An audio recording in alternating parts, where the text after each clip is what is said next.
Hey, what's up, wonderful family? Welcome to the Saturday Swahili classes. I do hope that you're doing wonderful. My name is Spikes, and I'm happy to be with you. Just getting to learn this beautiful language of Swahili. This is one of the most widely spoken languages on the African continent. And in case you're looking for a language that will reconnect you back to the roots, this is actually the language for you.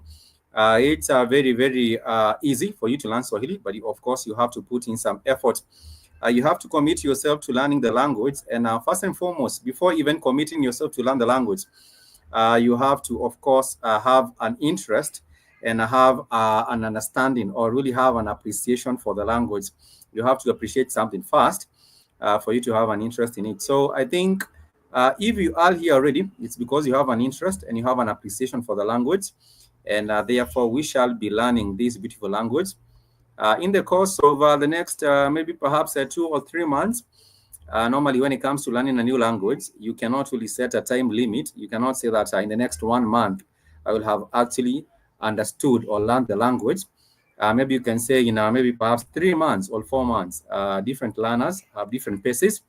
And therefore, we do hope that with this class, you will be able to pace yourself and you will be able to learn the language as we move along. We started these particular Swahili classes some years back.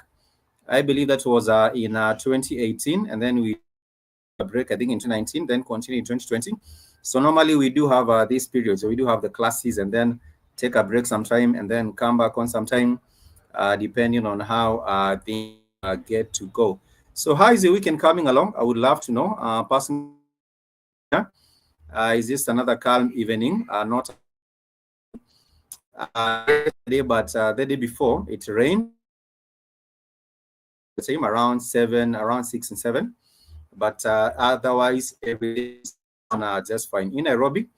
And for those who are also in other different places, you might be tuning from maybe Kigali, you might be tuning from Miami, you might be tuning from whatever other part of the world. I do hope that everything is well for you and your family, especially those that might be in California, because it has been hell the last couple of can I call it days, yesterday and the day before. It has been hell. for people in California, especially, people like, those who are in Malibu and other different places. I have been hearing about different individuals, personalities, some of them popular personalities or some of them celebrities, whose homes have been burnt down. And right now, I think we will just send our hearts out to the people of California, especially those families that have been affected by these wild forest fires. Sometimes people want to blame, point blaming fingers, but then again, when there are catastrophes like this, whether be it man-made or whether be it natural catastrophes, I think the most important thing is coming together and responding in the most appropriate ways. You cannot really stop a natural calamity from happening. You can only minimize the effects of these calamity, whether be it like a fire such as this. I do not know whether it is a man caused by um, human causes or whether I cannot tell. But regardless of what the cause is, I think the most important thing is just for people to come together and work all come together and work collectively to sort of minimize the devastation that has been caused by all these fires. Right now, people might be very busy trying to find who to blame. Is it the mayor? Is it this other organization? Is it that person? Is that person? Is it the governor? Is it whomever people might try to find to put the blame on? I think the most important thing for people right now is just to come together and just work together in terms of mitigating against the effects of these wild forest fires in California. Nonetheless, this is a wonderful opportunity for anyone that has not interacted with the Swahili language before, or anyone that has a bit of a knowledge on the Swahili language, or even anyone that might be at an intermediate level of learning Swahili. You don't necessarily have to be a beginner. You can even be an intermediate learner in Swahili. We want to welcome you so much. In Swahili, we do say karibu to mean welcome. And in case you want to emphasize and say you're very much welcome, we do say karibu sana. And we appreciate everyone for taking the time to just check in and just get to see what's going on with our Swahili classes for today. We do have notes that we get to use in terms of tools, all aids. An aid in learning this language, you do have a tool. In case to get a hold of these particular notes, or get a hold of these particular notes, kindly do let me know. Shoot me an email. You can write black.fireafrica@gmail.com, and I would be able to just send you a copy of these particular notes. It's quite easy. black.fireafrica@gmail.com. At gmail.com. In case you want to get a hold of the notes, I'll just send you an email with an attachment of these particular notes, and then you can just go through them so that you are able to maybe be ahead of us. Before we start off the class, you can look into the notes, skim through the notes, and then you can see it might be easier for you. Getting to catch up with us. So this is Fire Network Swahili classes for the weekend. Normally, we shall be doing these classes at this particular time on Saturdays and also on Sundays. And when we, gather here, or when we come together here, you are much welcome to ask questions. If you do not come, you do not get something, you are free to ask a question. You are free to also be interactive in this particular session, because if you do not ask a question, it means that you are losing out on an opportunity to better your understanding of this particular language. So I'll go ahead and share a link. I'll share the screen for these particular classes so that you can simply get to see what we are talking about. We shall start off with the introduction of this.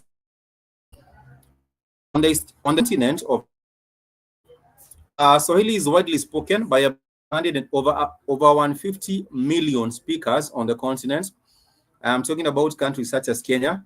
I'm talking about Uganda. I am talking about Tanzania. And in Tanzania, Swahili is actually the official language. Class in Tanzania, you will actually have that class conducted in the Swahili language. And if you go to other different places, for example, in different parts of Kenya, you'll also find it to be the main language. When you're conducting business, you'll have to conduct your business in Swahili language. And like I did say, it has over 150 million speakers on the continent.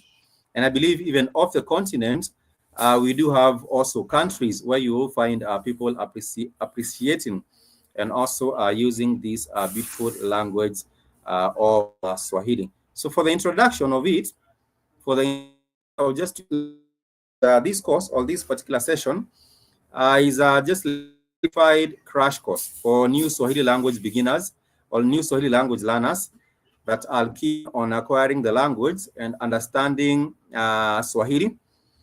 This is a Bantu language which is widely spoken in Eastern and Southern Africa. So if you go to Eastern Africa, like I did, Uganda, Tanzania, you'll find. If you go to other countries in Southern Africa, for example, Zambia, you will also find people communicating in this language also in Zambia. If you go to places such as Malawi, yes, you'll find Swahili speakers in Malawi. If you go to Mozambique, you might also remotely find some people speaking in Swahili. And also, if you go to countries apart from Malawi, if you go to the DRC Congo, you will also be able to learn, or you'll also be able to find communicating in this beautiful language of Swahili in these different places where you do find people communicating these languages.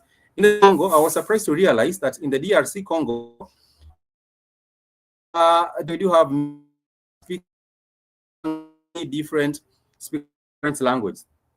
So someone was actually asking a question, and they were wondering what is the most, which country from France, and this language happens to be the DRC Congo. But also, if you go to other parts of the DRC Congo, you'll find them speaking in Swahili as well. So if you move to Rwanda, if you move to Burundi, if you go to the DRC Kinshasa, you will be able to be at home if you do have this knowledge of the Swahili language. For the history bit of it, the history and the background of the Swahili language, there are many folk theories. Some of them include that Swahili came about because of the merging of the Bantu culture on the East African coast and also the Arabic culture, because you'll find Swahili having some Arabic influence. And this influence, you shall be getting to see how the extent of this influence of the Arabic culture on the Swahili language. Some people will tell you, oh, this is a language that came about because of the merger or the merging of the Bantu culture and also the Arab culture. They do consider it as a mixed language because it has borrowed also some words from the Arabic language. But nonetheless, it is important for us to realize that Swahili is actually a Bantu language. Yes, it has some influences from the Arabic culture, but for the most part of it, you realize that Swahili is mainly a Bantu language. But nonetheless, we are still proud to say that it has some influences as well from also other different cultures. I'm just trying to see if I'm able to share these notes of mine. If I'm able to share these notes, we'll let you know so that we can move along together. The notes are not complicated. They are actually as simplified as we can get. We have tried to simplify these notes for you so that you can basically just get to understand everything. And like I did say, if you do have a question, feel free to interject at any point. For the particular modes of our training for this language, we shall be using this audiovisual format. Just me sharing images, me sharing the notes, and just you can follow through. Even if you're busy working somewhere, you can still put on this particular show, and you can carry on listening as you go about your business anywhere that you might be at. So this language is an old language. Swahili is not actually a new language. It's actually very, very old compared to other languages. For example, if you do say that Swahili is an Arabic language, no, you might be wrong. You'll actually be very, very wrong. Simply because the Arabic language is only about maybe about 1500 years old. But for the Swahili language, it's older than that.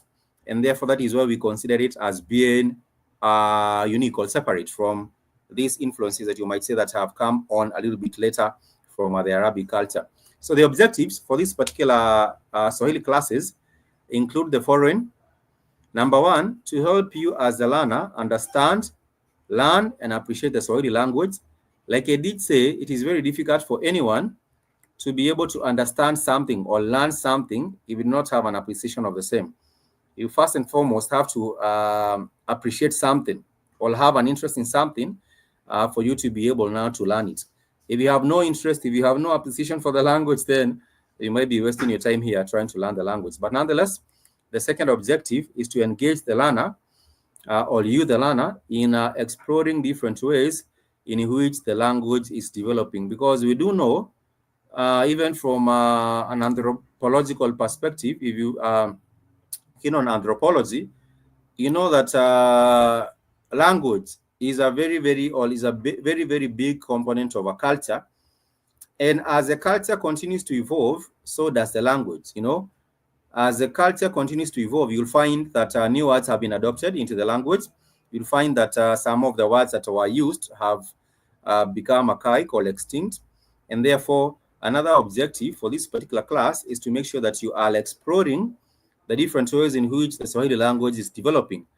Another objective for this class is to help you, the learner, achieve basic communication skills using Swahili language. You would be able to go interact with people using the language. Some people will tell you, oh, I'm not a good Swahili speaker, but if I'm in a place where people are speaking Swahili, I can be able to pick on some few things that they are saying, and I will be able to understand. Even if I might not speak it, at least I'm able to understand what the heck is going on with these people. What are they saying, or what is the conversation or the dialogue all about? So we are hoping that at the end of these particular classes, you'll be able to do basic communication skills in using Swahili. Another objective is to teach spoken Swahili language to beginners and also to fine-tune skills for those who have interacted with the language before. Like I did say, you don't have necessarily to be a beginner. You can also be an intermediate learner. And if you are an intermediate learner, it means that you just need to polish up a bit of things that you might have been accustomed to, or you have already been introduced to. And from there, we go into a bit of the introduction to what we can expect from these Swahili class. Things to expect from the lecture is an introduction to Swahili. You shall learn about key and popular Swahili. We shall also get into the greetings and common courtesy words or phrases in Swahili. After that, we shall get into learning Swahili grammar, which constitutes the nouns, the verbs, the pronouns, the adjectives, the adverbs, and all that, Swahili grammar. Apart from that, we shall also go into the spelling and the pronunciation of words, so that you are able to know how these words are spelled or how these words are actually also pronounced, because the pronunciation of our Swahili words is a bit different. And from there, we shall get into the diction of and intonation of words in Swahili, which also has to do with how they are pronounced. From that, we shall go into more of grammar, which is how you change tenses in Swahili. We shall be learning about the tense markers, how you the tense, the past tense, the present tense, and also the future. From that, we shall be learning the singular and the plural terms of words in Swahili or objects in Swahili. From there, we go on into learning the numbers and the enumeration in Swahili. How you do say number 1, number 2 to 100, or number 1, number 2 to 1,000, or number 1 and 2. How you refer to numbers, figures in Swahili. From there, we shall go into the concept of a simple, so that you are able to make Swahili simple Swahili dialogue. You can say hi to people, you can make a few requests to people in Swahili and things like that. And we shall put different words and phrases into different social contexts. From there, we shall learn about Swahili, basic Swahili translations, how you translate things from English to Swahili. We shall also learn about the synonyms in Swahili, the words that you can use in place of other words. Apart from that, we shall learn about sounds in Swahili, sounds that are made by different things or different animals and things like that. And we shall continue to learn more Swahili vocabulary. From there, we shall go into methali. Methali is what you refer to as proverbs. We shall learn about proverbs, and we also do have vitendawili, which are different traditional African sayings. From there, we shall go into new generational developments in Swahili, which are things like sheng or slang in Swahili. And after that, we shall do a bit of a self-assessment to see whether we are getting it right or to see whether things are still difficult for us when it comes to Swahili. Like I did say, you can ask a question at any point. Feel free to ask a question. Feel free to also let us know where you're tuning from in case you are just joining us right now. Let us know where you are joining us on this particular day, being on the Saturday, the 11th day of the month of January, the year 2025. How has the year started out for you? Is it coming along well, or have you made your New Year's resolutions? That is my question for you as well. Are you making any New Year's resolutions, or do you just want to go with the flow, or are you just thinking it's way too early for you to make a New Year's resolutions? How is it coming up for you? How are these going on for you? And also for your family. When it comes to learning Swahili or any other language, you cannot learn a language on your own or just as an individual. I believe you can, but the most important thing is to have family or to have friends or to have colleagues that you can learn along together with. Because when it comes to language, you're speaking it to people, you're not speaking it to yourself. So it is important that you do have friends or family or colleagues or just people that you can learn the language together with. Some years back, I think that was in 2020, we did have the likes of Haki Sankofa. Haki Sankofa, I believe he has moved from the basic. Right now, I think his Swahili is pretty good. I think who else was good with our Swahili? I think even General Mosquito was doing a bit all right. We did have the likes of Sister Nish. I think she was also doing well with her Swahili. Who was also getting on very well with her Swahili. I can't really remember everyone else was getting along well, but what I do know is that within the next few sessions, you'll be at a better place in terms of your learning or in terms of your understanding of Swahili. I would say it is very, very important, that you move along with the rest of us and that you can interject at any point and ask questions at any particular point. It is very, very helpful that you get to do that and as we move along. So we'll get straight into it. Let's get straight into it. And first and foremost, when you talk about Swahili, within the language itself, we do say Kiswahili. So if someone is talking about Swahili or Kiswahili, Kiswahili is just what the language is called within, the Bantu community. If you're speaking in Kiswahili or if you're speaking in Swahili, the KI, the key syllable, is just how you get to refer to Swahili within the language itself. And also, like I did say, it is spoken within many East African countries. I have mentioned them. I've mentioned those. And straight into it, before we get straight into the basics of the language itself, it is important that you talk about the communication styles and the values in this, because the language is spoken within the context of a culture. So for Swahili, communication styles and values, you realize that indirect communication is considered much more polite than being direct and specific, especially when you're talking to your superiors or when you're talking to your elders. You may find that people address problems differently. For example, instead of asking for help and then explaining specifically the reasons, they might just go and telling you a 5-minute story, probably about how the day is coming along before they begin to hint at you that they might want some assistance from you. And also, another thing to note with Swahili is that humor plays a very, very big role in communicating. So, for example, most Tanzanians enjoy a good joke, and therefore you'll find them also being very jovial and humorous when they are speaking in the Swahili language. And also, when two people of the same gender are talking, you do find them also, getting close. Some might even touch and, each other as they're speaking. Common to, have interaction when people of the same gender are actually just speaking. It's people of the separate the other gender separate when it's people of the opposite sex talking or the opposite gender talking, there is very little or no touching, and the only appropriate touch is only a handshake. And also, when talking to an elder, many people tend to look down out of a respect in these Swahili language. Realize that there are some norms. These are the communication styles and also some norms within the culture of the Swahili people when they are doing about or when they are communicating. You'll find that these are things that do happen. So, I love to this. For people that love to compare languages, it's important. It helps in your understanding of a new language that you compare to your. For example, some people want to compare Swahili and French. They want to compare Swahili and English. They want to compare Swahili and there may be other native tongues. For example, we do have Kikuyu, we do have Kikamba, we do have the Toluo, we do have other different languages in the continent.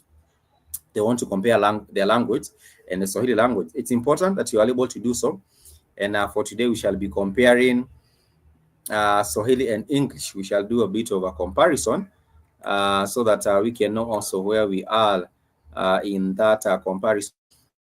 To do so, I just want to highlight one important factor or one important fact is that on the African continent, we do have about 2,000 languages that are spoken on the African continent.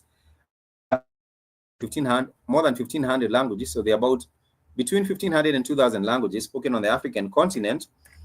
And if we are talking about Kenya alone, we do have about 47 languages in Kenya. Go to a place like in Ethiopia, languages in Ethiopia. If you go to a place such as Cameroon, in Cameroon, we do have about 150 languages in Cameroon. And then if you go to Nigeria, we do know there are so many people, about over 200 million people. So you do find that in Nigeria, they do have over 200, about 200 languages in Nigeria, which is short to say that these people now telling them to also add on Swahili on top of it, that might be a whole lot of work for them. But nonetheless, it's important to know that we do have over 1,500 languages. And for many people, they can speak in about their mother tongue, Swahili, and also in English. So many people on the African continent can speak in about 3 languages. So if you go to the local schools, primary schools, and these are public schools, you do find Swahili being taught. Swahili being taught in public schools in Kenya, and you will also find the language also being taught in also other different circles apart from the school itself. So once again, let me welcome you to the class, and I will go into the main differences between Swahili and English, because for many people you might like to consider English as your point of comparison, and you happen to realize that there are many major differences between these 2 languages. And one of the main difference between Swahili and English, Swahili and English is that Swahili has only 5 vowel sounds, but the English language has 22 vowel sounds. So for Swahili, it has only 5 vowels. And these vowel sounds are 5. They are A, E, O, and U. So let me put them down so that you can just get to see. They are A. Let me just write them down here on this tab so that you can see. The vowels are A, E, O, and U. Those are the 5 vowels in Swahili. And now these vowels, this is the English letter A, the English letter E, the English letter I, the English letter O, and the English letter U. Those are the 5 vowels in Swahili. For example, if you're talking about the vowel A, the Swahili, find it in a letter, you'd find it in a word. For example, the word andika. Andika in Swahili, andika simply means to write. If you're writing something, you would say andika. andika, and this means to write. And the word andika has that vowel a. It has that vowel a. And if we're talking about another different vowel, which is the second vowel, the second vowel is e. For example, in the word endelea, endelea means to continue, endelea. So if someone says endelea, it means that it's a word. It's a Swahili word which means continue, endelea. So this is an example of the second vowel, a, e. This is e, which is the English letter e, but it's a Swahili vowel e. If you go to the third vowel is e, which is the English letter I. So, for example, if you're talking about rise up. If someone says rise up, you'd have actually just to say inuka. Inuka means to rise. Inuka means to rise. So if someone says inuka, then the word as I-N-U-K-A. I-N-U-K-A, which is inuka. I-N-U-K-A. So for the other vowel, the other vowel is O for the English letter O, but it's a Swahili vowel O. So for example, someone or to fear something, you do say ogopa, O-G-O-P-A. So that is the vowel O, ogopa. And if you're talking about the vowel U, it's the English letter U. For example, in the word ugua, so you would say ugua simply means to ail. If you're ailing from something, then unaugua ugonjwa fulani. If you say unaugua ugonjwa wa kifua kikuu, it means that you're ailing from the disease which is tuberculosis.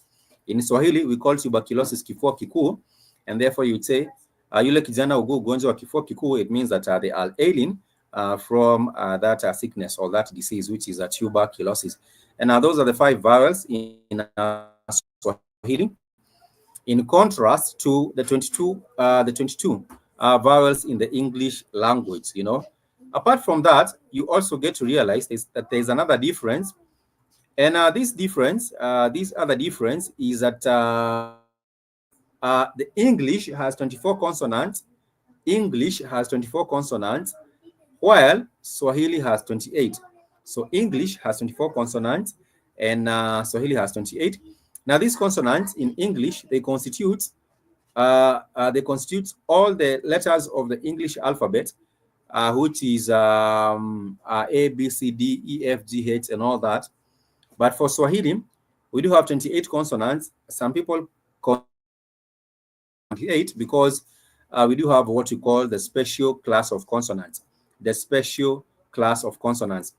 that is another main difference. So you were talking about the differences between English and Swahili. English has 24 consonants and Swahili has 28 consonants. And some people even consider them to be more than 28. This special class of consonants, for example, if you're talking about C and H, let me tell you, C and H, that's a different class of consonants. It's a special consonant. For example, in the word chakula, we do have CH. For example, in chakula simply means food. So you do have a special class of consonant, which is a CH. It means chakula. It means food. A special class of a consonant is the DH, the D and H. So these are two consonants combined. So they become one special class of consonant. For example, the word dhahabu means gold. And therefore you do find it having that special consonant. If you're talking about another thing, for example, S and H in the word shughuli means errands. Niko na shughuli kidogo, it means you have some few errands. So shughuli, it becomes errands. But that's also another special class of consonants, which combines two alphabetic letters of the alphabet, and shughuli and errand. Those are some few examples of special class of consonants. But otherwise, the other consonants are the English alphabet letters A to Z, except for X and Y. So in Swahili, You'll not find any Swahili word with the letter X. Neither will you find a Swahili word with the letter Q. So if you do find those two consonants or letters, they do not appear anywhere in the Swahili language. So if you do find any language or any word with an X or any word with a Q, know that that is not a Swahili word. And for example, if someone says xenophobia, or if someone says a Q, then you know that those words, they do not have any relation to the Swahili language. And therefore, all the letters of the English alphabet, they are contained in the Swahili consonant, except for X and except for Q. So I don't know if that makes any sense for you, but that is how it is. And that is simply some of the differences between English and Swahili. Apart from that, the two languages, they do have a different word systems of stress. You will find, for example, if we're talking about a Swahili word, for example, if we talk about binadamu, binadamu is a Swahili word which means a human being. But if you hear all spoken, there's a different system of a word stress to binadamu. The intonation patterns are also a little bit different. And also, in the typical intonation pattern, in Swahili, the typical intonation pattern is a low fall, which is carried over into English, even where English uses a rise. Therefore, it is not always clear if the speaker is asking a question in English, but in Swahili, there is a way you ask questions. For example, if someone is signaling the start of a question, they will start with J. J, which is J-E, which signals the start of a question. If someone says J, utakula nini? If someone says J, J-E, J-E, J, this is simply a way of signaling the start of a question in Swahili. So if you say J, utakula nini? Utakula nini? Utakula nini? They're simply asking what will you have for maybe lunch or for supper or for whatsoever other thing that you want to get to ask. That is the question that you will be asking, and that is simply how you put it into context at the end of the day. That is how you simply put it into context if you're asking a particular question. But apart from that, you get to realize that the differences, they do get to stand out just by way of intonation, if I might say so, by the way of intonation, how the words fall and rise when they are being pronounced. That is how you do get to realize that difference between Swahili and also between Swahili, which is very, very important for you to also get to understand. But we shall be taking a short break, and this break is in the form of a video. This is an interesting video I happened to come across. This is a video I happened to come across of a very, very popular actor from West Africa. And they were having a conversation with a Kenyan journalist. The journalist name is Larry Madowo. And this video got me feeling some type of a way, because when you see superstars on TV screens, you think they are well off. You might think, oh, they are on all TV channels, so you might think that they are well off. But nonetheless, let me share with us this video, and you can make what you might make of it, because it's an interesting one. And let me know what you feel about this particular video. Let me know how you feel about this particular video as I share it. And then this is a short break, and then we shall be getting back to the Swahili class as we proceed. So let me know how you feel about this video, or even if you are acquainted with this particular actor. Let me know what you feel about this particular one. I'm still struggling trying to make a living. After 30 years in this business? I've been in this business and making films now over 2 decades, and still, with 2 Oscar nominations, many big blockbuster films, and yet I'm still struggling financially to make a living. I'm definitely underpaid. How has Hollywood changed in terms of African representation in what you see since you started out to what's being produced now? I was nominated for a Golden Globe, but they ignored me for the Oscars, talking about the fact that they thought that I had just came off the boat and off the streets. Even though I successfully did that, they just didn't feel like I was an actor for whom we should pay any respect to. So this conceptual idea of diversity, it still has a long way to go. Systemic racism don't change like that anytime soon. Growing up, you're one of the first big black actors I saw in big budget films. So it's mind-boggling to me. But that's a sign for you that systemic racism is not something that you can deal with lightly. You have to cope with it and survive the best way. That's a small video clip that was with you. And the name of this particular actor, I think you know of this particular actor, and you have seen him in different places, and you have seen him in different places. And what he was talking about is actually systematic racism in entertainment. So he was talking about he has been struggling financially as well, and this is an actor that we do know from a whole lot of our movies. A whole lot of our movies. You know, his name is Jimon Honsu, and I believe he comes from the nation of Benin. I think that is where he's from. But you know, sometimes these things get you feeling some type of a way because Viola Davis has talked about it. You know, systematic racism even in entertainment.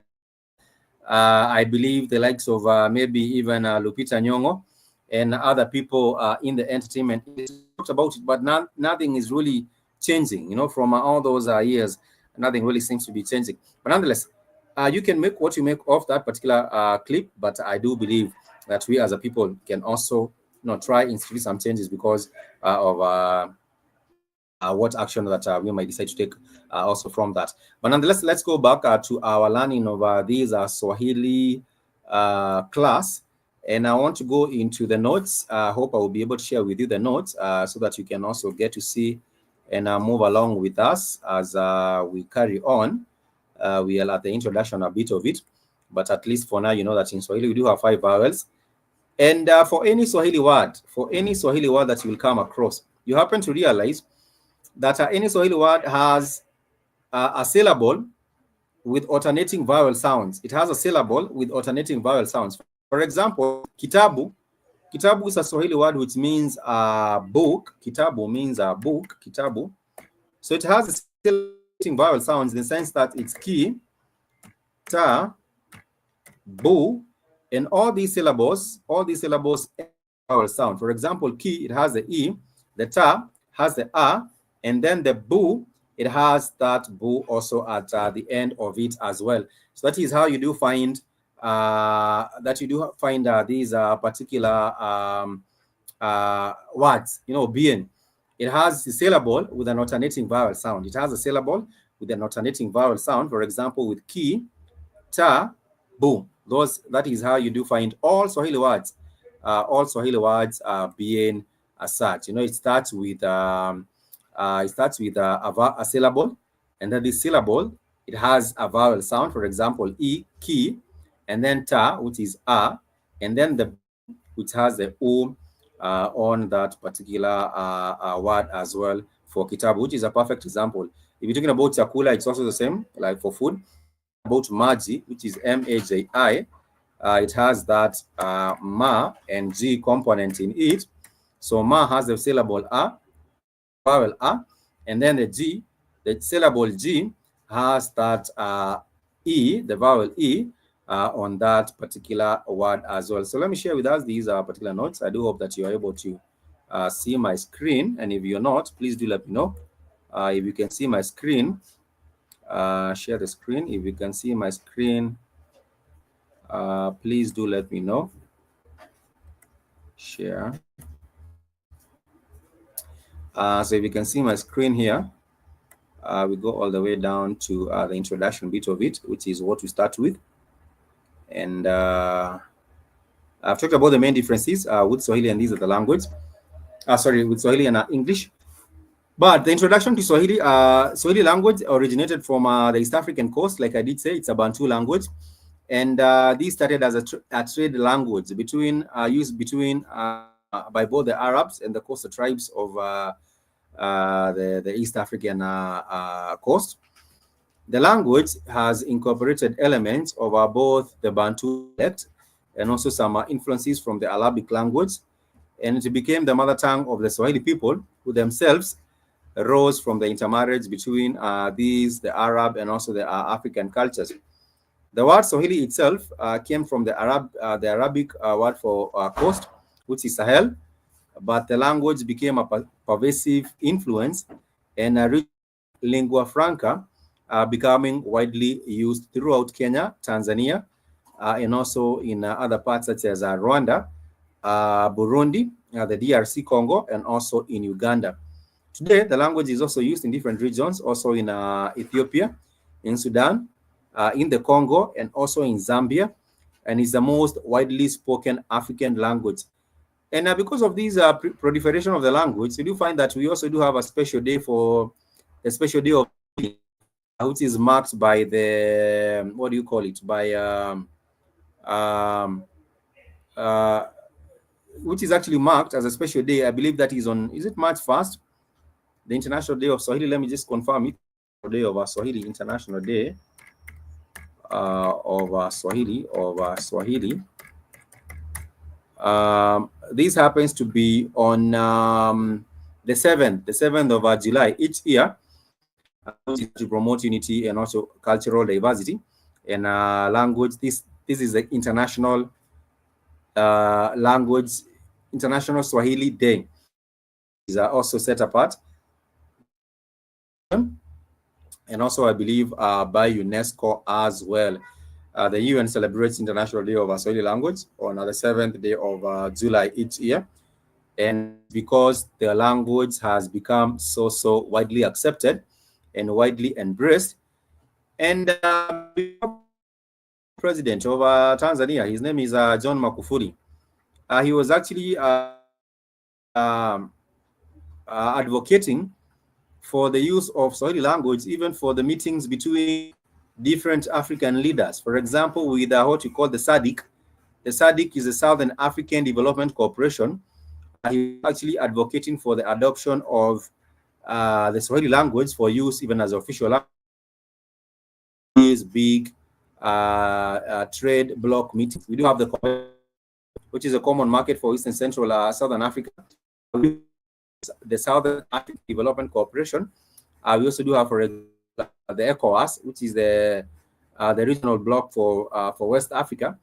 But we did have all these blocks, advocating and embracing. So then we would be in terms of the adoption of this language.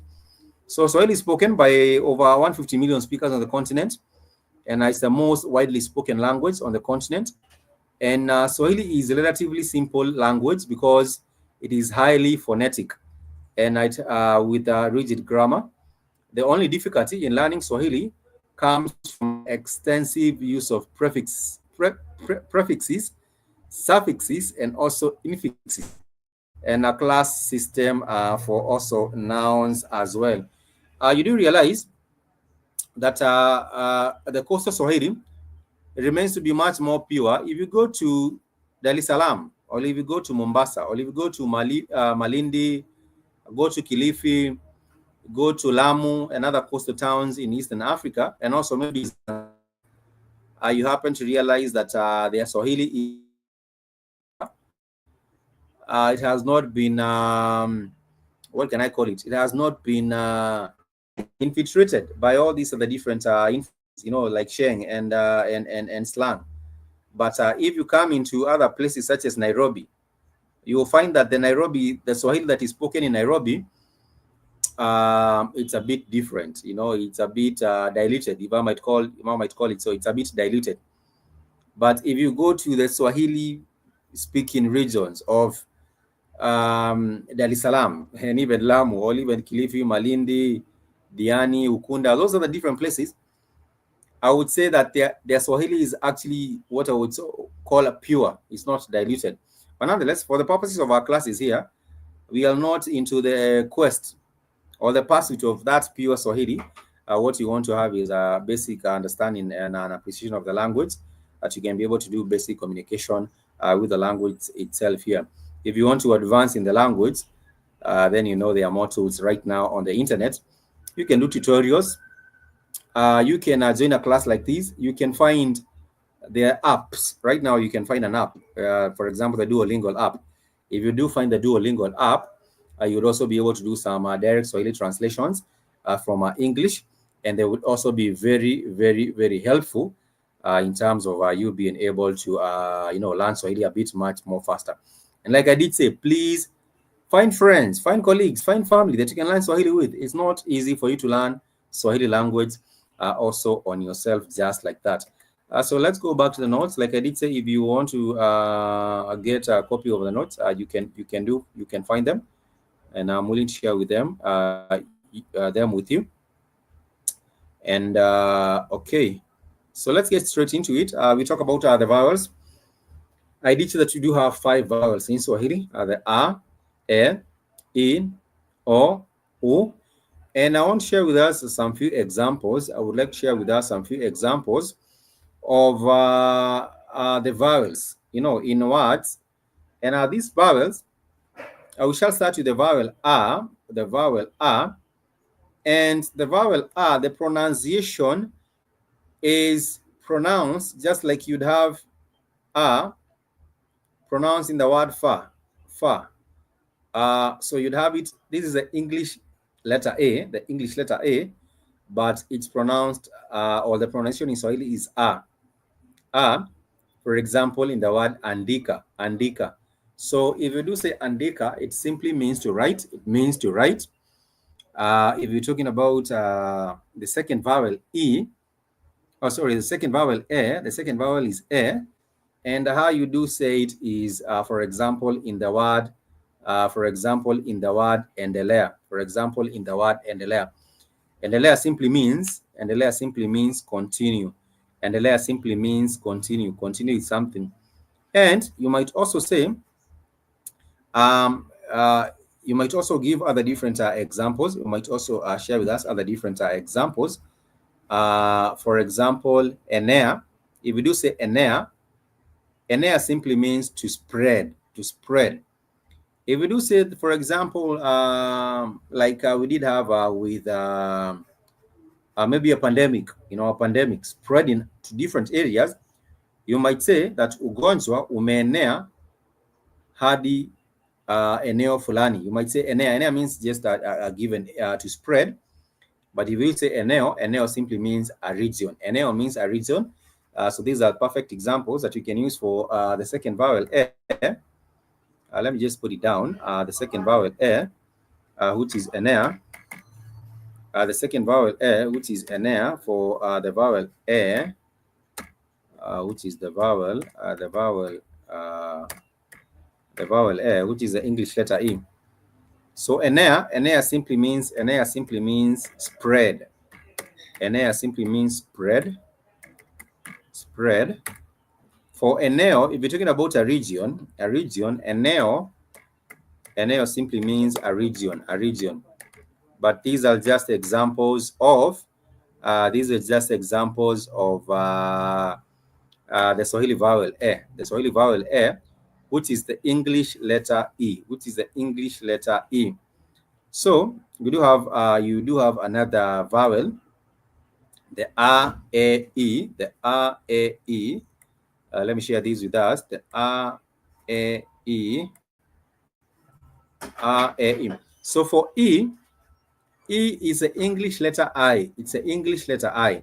So for example, in the word inuka simply means to rise. Inuka simply means to rise. And therefore, if you're talking about the vowel E, the vowel E is the English letter E. The vowel E, the Swahili vowel E is the English letter E. And then the Swahili vowel, sorry, I'm getting myself confused there. Let me come again. The Swahili vowel E is the English letter E. The Swahili vowel E, the Swahili vowel E, is the English letter I. It's the English letter I. So let's not get ourselves confused between those two, because for endelea, that is the vowel E. For inuka, that's the vowel E. That's the vowel, the Swahili vowel E, but it's the English letter I. It's the English letter I. It's the English letter I. For example, if you do say the word ibada, ibada simply means a service. Ibada simply means a service. Ibada simply means a service. Ibada simply means a service. But ibada starts with, it has the Swahili vowel E, but it has the English letter I. So it's ibada, ibada. Like I did say, inuka is also another perfect example, inuka.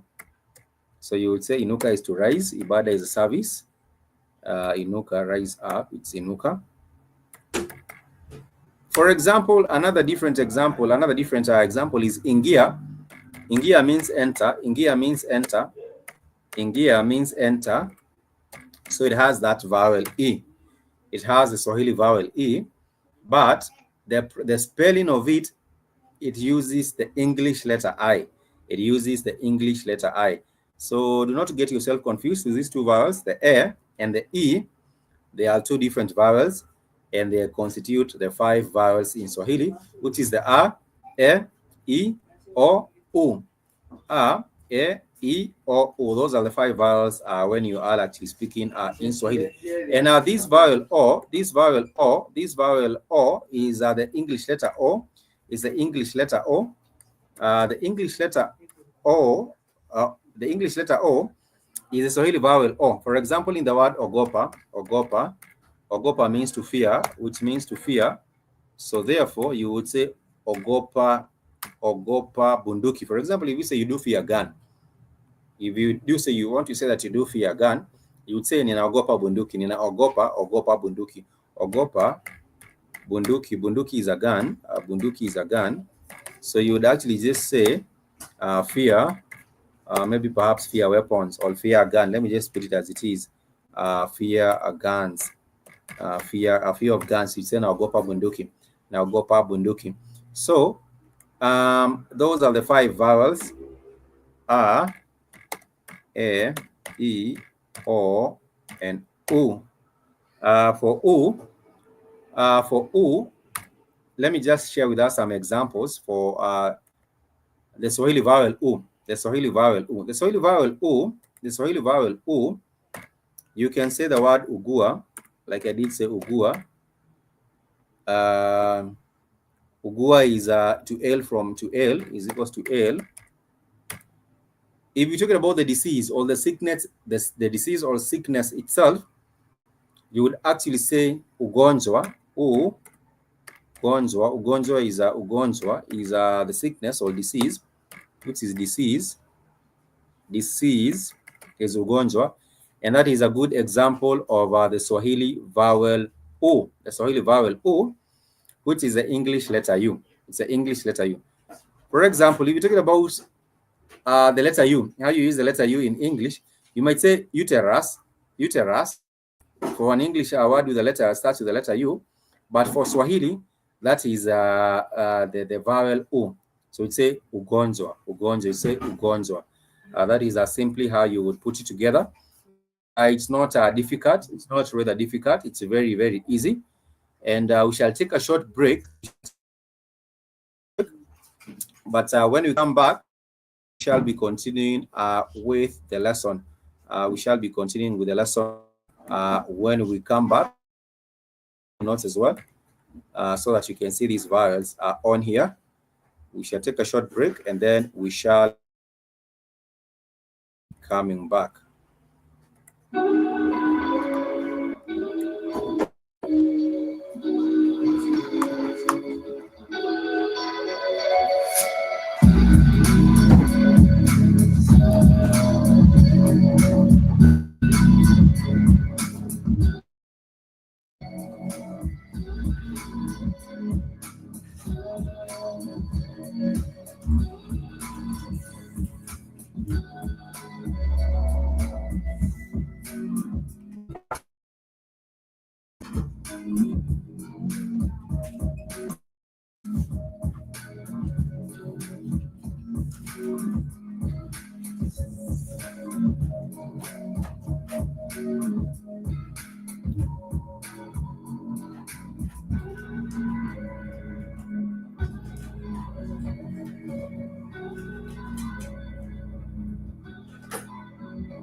Yes, and we are back with the Swahili class. I do hope that you are doing well and that you are having a wonderful weekend. Even for those people that might be from California, I know things have been crazy, and a lot of people have lost their properties, and even lives. I believe even lives have been lost with this particular situation with the California forest fires. Nonetheless, our hearts are with, and our hearts and our prayers are with the people of California there. Jiba Jaba, you're saying hi, Spikes. Hope you're well and on the straight and narrow. It's a beautiful new year, Jiba Jaba. So you do not have an option but to be well and also positive with the outcome of this particular year. It has been a minute, but nonetheless, if you do remember well, we started out Swahili classes in 2018. So for anyone that has been keen with the classes, I believe the likes of Haki Sankofa, the likes of Sister Nish there, the likes of we did have the brother G-Man, we did have I don't know how good Kid is with his Swahili right now, but what I can tell you for a fact is that you have to commit yourself, and you have to have these interests. You have to have these interests to reconnect with your roots, and you have to have this interest to practice on the regular, because they do say practice makes perfect. Practice makes perfect. That is what I would tell you. But there are some things that have been going on that are quite positive, even if the week wasn't quite as great or as perfect. I don't know, Jiba Jaba, if you've come across this particular news of Ghana's year of return. And they did have the likes of Dr. Umar Johnson. They did have the likes of Dr. Umar Johnson, I believe, and also other individuals gaining or attaining Ghanaian citizenship, which was quite a good look. People talk about the year of return, but the question has been, so where is our citizenship? But it's a good thing to see that Dr. Umar Johnson has actually attained, or has actually gotten his citizenship in Ghana. And I would love to see this also happen with other African countries, because it's not only in Ghana where our people are taken from and are taken to far off lands. And this was him actually very, very ecstatic and very, very proud, to have gotten Ghanaian citizenship. Right now, I do see him calling himself Umar Ifatunde Oguntande, which is a rather long name. But nonetheless, he says that I'm a proud Ghanaian, and he got his citizenship, I believe, 2 days ago from this post. I actually happened to come across it on IG, and it's something positive. I also would hope that the Ghanaian people would also start embracing the Swahili language. It would actually be a very, very, I would say, good for him, good for the brother. He has been doing the most. On his tour to Ghana, he has been doing the most, which is actually quite commendable. When people connect, when African people connect anywhere around the world, it's actually the goal. Even for these classes, it's actually the goal to just connect our people, and just to also have that collective African consciousness that you can be able to get on the same page in terms of different issues, and also speak one language, and also, just be together as a people, because unity is strength. In unity we are more powerful in unity, in united, as opposed to being just divided and being trampled on by everyone else. So thank you so much for joining us once again. We are learning about the Swahili vowels, and I was just saying we do have five vowels in Swahili, and this is A, E, I, O, and O. These are the five vowels. If you do see my fist up like this, or like this, vowels in Swahili, trying to do a demonstration of putting the five vowels in Swahili. If you do see your hand like this, if you do see my palm here, is putting up my palm like this, the palm of my hand like this, just remember, this is A. Let's start with this. This is O, and this is O. The five vowels in Swahili. E, O, O. And I've given you a different simple example. Andika. Andika means to write. Andika means to write. You might say endelea, which means to continue. A region. Eneo simply means a region. And therefore, if you do say tembea,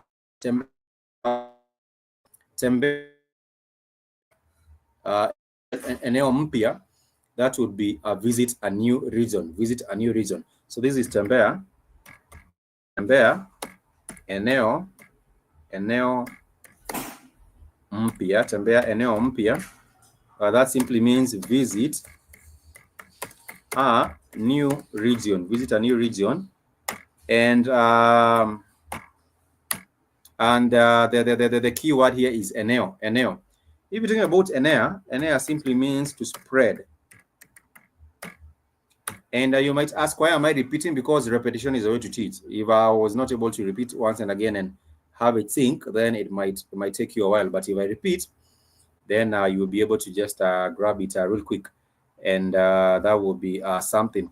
So guys, what do you think? Before we continue, what are your thoughts about the year of return in Ghana, and also Dr. Umar Johnson getting his citizenship? What is your thinking, or what is your opinion about that?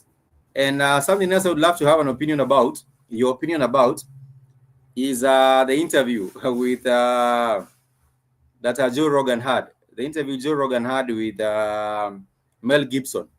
A whole lot of things were spoken about on that particular show, and there was some you pick what you really want to hear from that particular one, or what you really want to get more insight on. So love to know your opinion about those two things. What is your opinion about Dr. Umar Johnson getting his citizenship in Ghana? I believe also Steve Harvey got citizenship in Ghana. Who else? I do not know, but last year but one, there were so many people that toured Ghana. Talib Kweli was there. We did have Dave Chappelle was there. I believe so many people went to Ghana, which is also a good thing when we do have the continent, or the country, people reconnecting back with the continent or the motherland. And not just in Ghana. I was saying that this should also happen even for other different countries. Benin, I believe there was also a year of return in Benin. I believe there was also the same in what other country? I can't quite remember, but I would say it's actually a good initiative. If it is not only a matter of PR, because Ghana might want to draw people into the country for the dollars, for tourism, but they might not also be parting with, giving people citizenship. But if at all it's happening, I believe that is actually a good look. That is my opinion. For the sake of this commission that was going on with Joe Rogan and Mel Gibson, if you haven't watched a bit of that, you can check it out at your own leisure. But let us continue with our classes for now, and continue with learning about these vowels in Swahili. So apart from the vowels, we have learned about the 5 vowels. Apart from that, we want to go into the consonants, because a language is made up of consonants and vowels. And we do have a consonant getting we do have a consonant starting out in a word, and then you do have a vowel, and then you do have another a consonant and then a vowel. For example, we give an example of kitabu.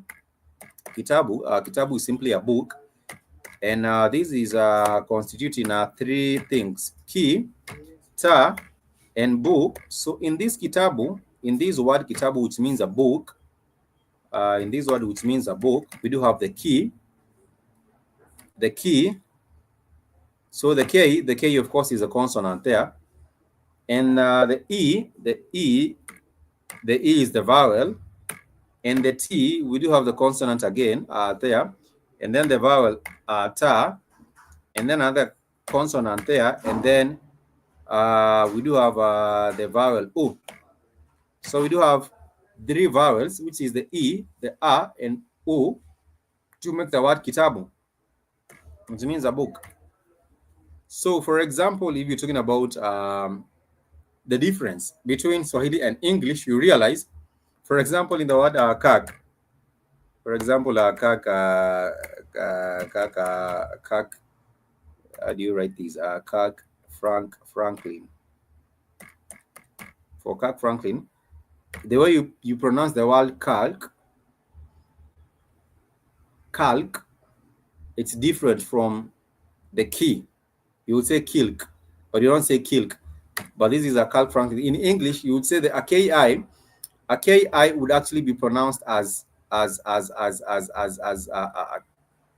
calc, but in Swahili you will actually pronounce it as ki because of that particular vowel in.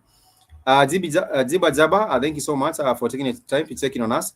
You're saying take care, have a good one. Yes, you can join us tomorrow as well, around the same time, 7 p.m. to 9 p.m. East African time. I believe that's about around 2 p.m. East African time, 2 p.m. Eastern time. I'm not really quite sure, but I think that's around 2 p.m. your time. But please make sure to join us tomorrow as well. If you do find an opportunity, you are welcome. And also keep on connecting with us on other social media platforms. We are live on Rumble. We are live on YouTube. And we are also live on BitChute. So wherever your favorite streaming platform is, you can always find us on there. And it's actually a good thing when you also drop your comments and also let us know what your opinion is. If you do have a question, also feel free to shoot. You can ask a question. If you, in case you want to also need some clarification, you can also ask for clarification, and I would be more than glad to also give you a clarification based on your question. Whatsoever question that you might need to ask, it's important that you ask as you carry on, because if you ask a question as we're going on, it's easier for me to just tackle it, as opposed to waiting until we finish. You're free to interject and ask anything that you might like to ask regarding Swahili for today's class.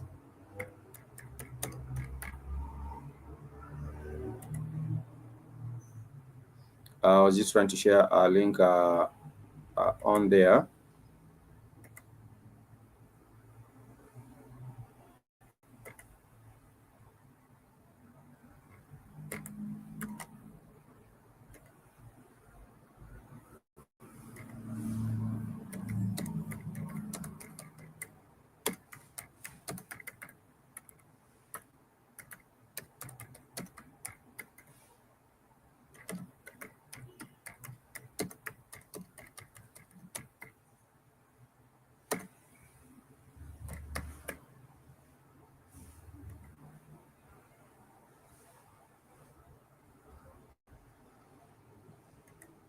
So of course, we carry on. Let's continue.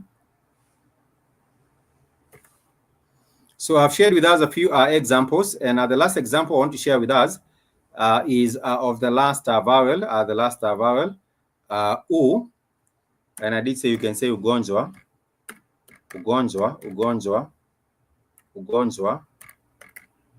which means sickness or disease, disease. You might also say the word uhuru. I think uhuru is also very, very popular. Uhuru, which starts with the vowel U. Uhuru simply means freedom. Uhuru simply means freedom. And therefore, that is my last example of those particular examples of the vowel sounds on there. In case you're looking find,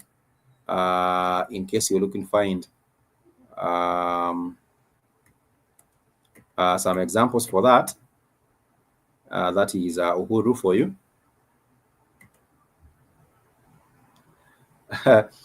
Ziba, you say now Uma is a fraud. 14 years and not school, but took millions in donations.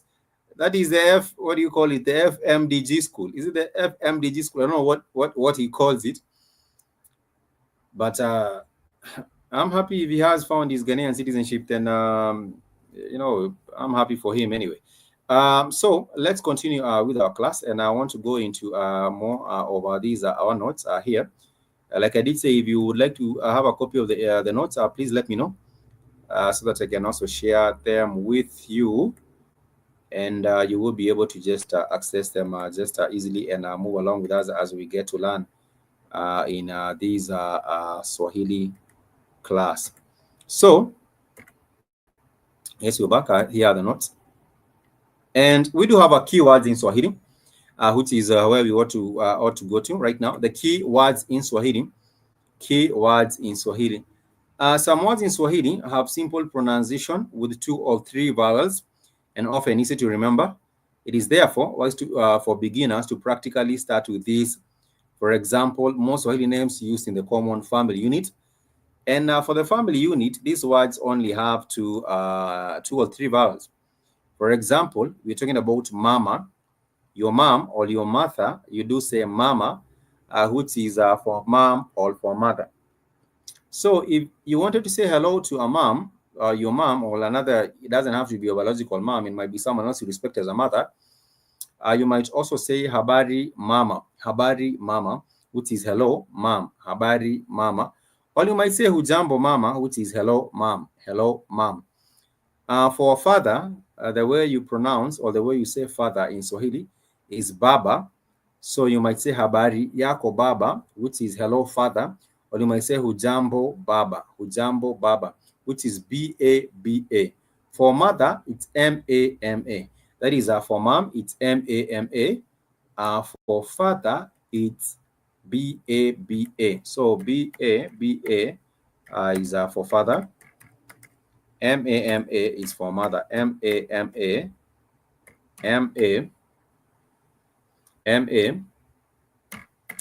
This is for mother. So if you say hello to them, you simply just say hello to them.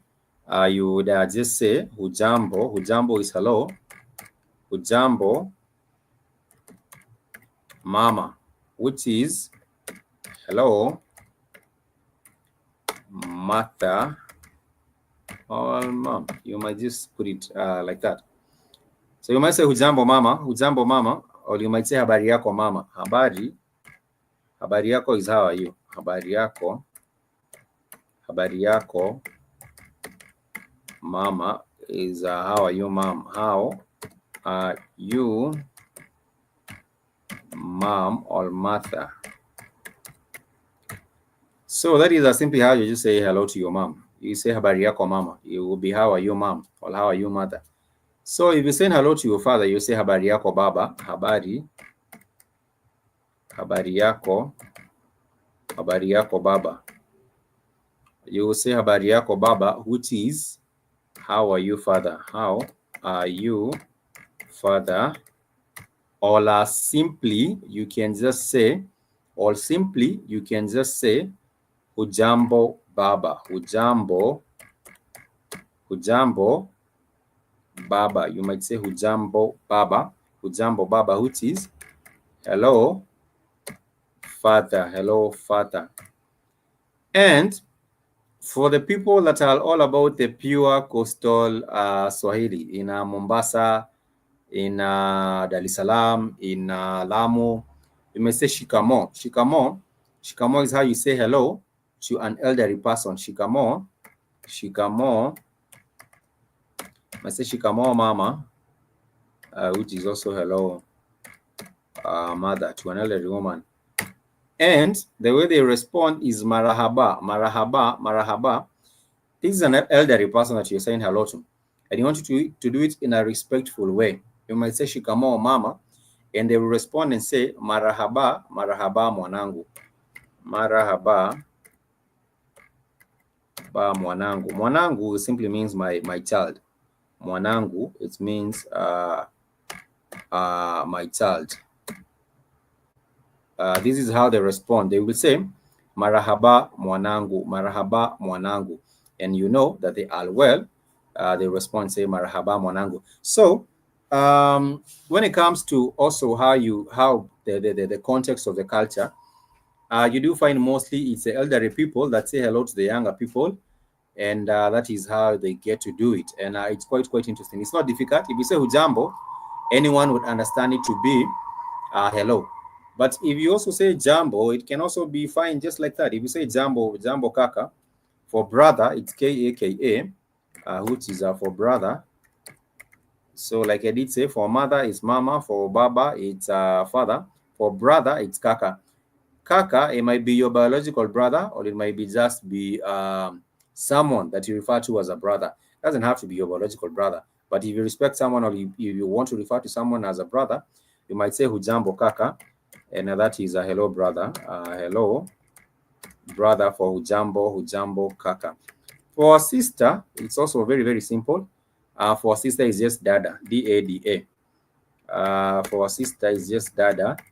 So you might say hujambo dada. You might say hujambo dada. Hujambo dada, which is hello sister. And if not, you might also say habari yako dada, which is how are you sister. If you say habari yako dada, if you say habari yako dada, if you say habari yako dada, then that's how are you sister. Are you sister or my sister? How are you sister? It's a habari yako dada, and that is what it is. In case you want to ask how are you sister, you say habari yako dada. So those are very four simple words. I don't think you'd even forget that, because mama is M-A-M-A, and then we do have baba is B-A-B-A, for brother is K-A-K-A, and for sister is D-A-D-A. So how are you going to forget these particular phrases or words? You shouldn't forget them. Mama is for mother, baba is for baba, kaka is for brother, dada is for sister. Very simple, and also perhaps straightforward in some regard. Very easy and straightforward in some regard. Like I did say, hujambo is for hello. Do not forget, hujambo is for hello, and habari yako is for how are you. Habari yako is for how are you. So if you do say habari yako mama, it's for how are you mom. If you say habari yako dada, it's for how are you sister. If you say habari yako baba, it's for how are you father. If you say habari yako kaka, it's for how are you brother. Up to that particular point, I believe it's not difficult to just get to comprehend those particular words and those particular phrases in a very simplified way. It's not difficult. Actually, it's not rocket science. It's just very easy. You just need to remember. Like I did say, if I put my palm, my palm like this, just remember those are the 5 vowels in Swahili. You do have the a, the e, the a, the e, the e, the o, the u. Those are the 5 vowels in Swahili. Will you see me put my palm up like this? Just remember it's the 5 vowels in Swahili. And for many Swahili words, they do have syllables with alternating vowel sounds. Syllables with alternating vowel sounds. For example, kitabu. For example, meza. Sorry, meza is just too short. Let me see. Mwanafunzi. Mwanafunzi is for student. Mwanafunzi. Mwanafunzi. Mwanafunzi is for student. Mwanafunzi is for student. Is for student or learner. I did say the word karibu is for karibu. Karibu is for welcome. Karibu. We shall talk about the common phrases in Swahili. Karibu is very, very popular. Welcome. But you can see for karibu, it has syllables with alternating vowel sounds. Syllables with alternating vowel sounds. So ka, ri, bu. These are syllables with alternating vowel sounds, which simply just means welcome. Karibu. If you do say karibu mama, karibu mama. If you do say karibu mama, karibu mama, karibu mama, it means welcome mother. Saying welcome to a mother. Welcome mother. If you do say karibu kaka, it means welcome brother. Karibu kaka. Karibu kaka. Karibu kaka. It means just welcome brother. So if someone was to ask you, if someone was just to ask you habari yako, the way you respond in Swahili, you simply say nzuri. You simply say nzuri. Habari yako, you can say nzuri. Habari, you say nzuri. Nzuri is a response. Nzuri is a response. Nzuri means good. So if someone says habari yako, you can respond and say nzuri. If someone says habari yako, you can simply respond and say salama. Salama means well. Salama means well.